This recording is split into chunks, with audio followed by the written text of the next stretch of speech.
शरद पवारांचा जरांगेंना वारंवार फोन। पवारांच्या सांगण्यानुसारच जरांगे वागतात। आरक्षण कार्यकर्त्या संगीता वानखेडे यांचा गंभीर आरोप।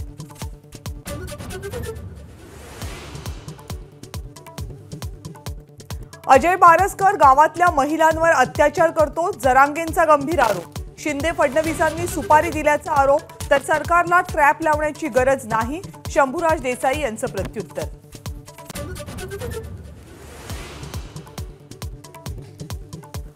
आंदोलनात वृद्धांच्या जीवाला काही झालं तर जरांगे जबाबदार, मंत्री छगन भुजबळ यांचं प्रत्युत्तर।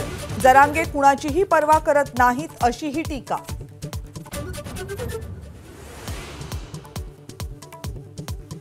मुंबईतल्या कुर्ल्यामध्ये वंचित बहुजन आघाडीचा रास्ता रोको, महानगरपालिकेनं विना नोटीस पक्ष कार्यालय तोडल्याचा वंचितचा आरोप।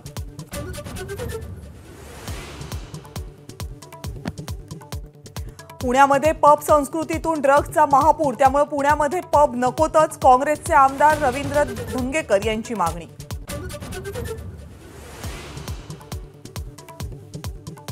मुंबईतल्या महत्वाकांक्षी कोस्टल रोडचा पहिला टप्पा फेब्रुवारी अखेर किंवा मार्चच्या पहिल्या आठवड्यात सुरू होणार, पंतप्रधान नरेंद्र मोदी यांच्या हस्ते होणार उद्घाटन।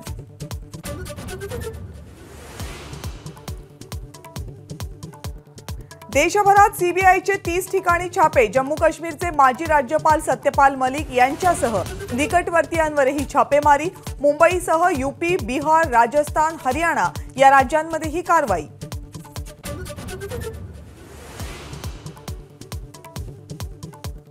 शिंदे फडणवीस सरकारकडून अदानींना मुंबई विकण्याचा घाट सुरू, संजय राऊत यांचा गंभीर आरोप। देवेंद्र फडणवीस मुंबईचा सौदा करत असल्याचं राऊतांचं वक्तव्य।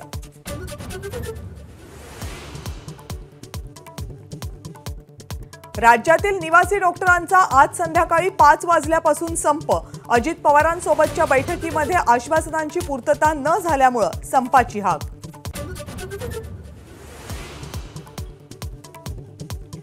सहली दरम्यान 1ली ते 3रीच्या वर्गातील मुलींशी गैरवर्तनाच्या आरोपांप्रकरणी ठाण्यातल्या शाळेबाहेर पालकांचा मोठा जमाव, शाळा प्रशासन बदली करण्याची पालकांची मागणी।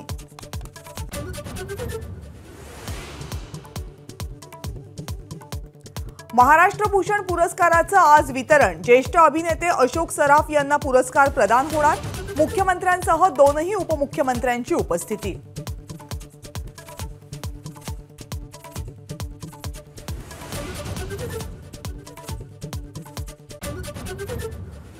डी इंद्राणी मुखर्जी स्टोरी या नेटफ्लिक्सवरच्या डॉक्युमेंटरीचं प्रदर्शन हायकोर्टानं थांबवलं, वेब सिरीजमुळे केसवर परिणाम होईल, सीबीआयचा आक्षेप।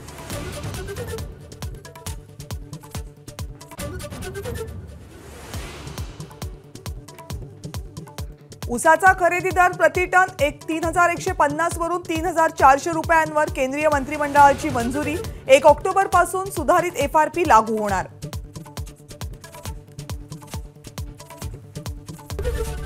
एबीपी माझा, उघडा डोळे बघा नीट।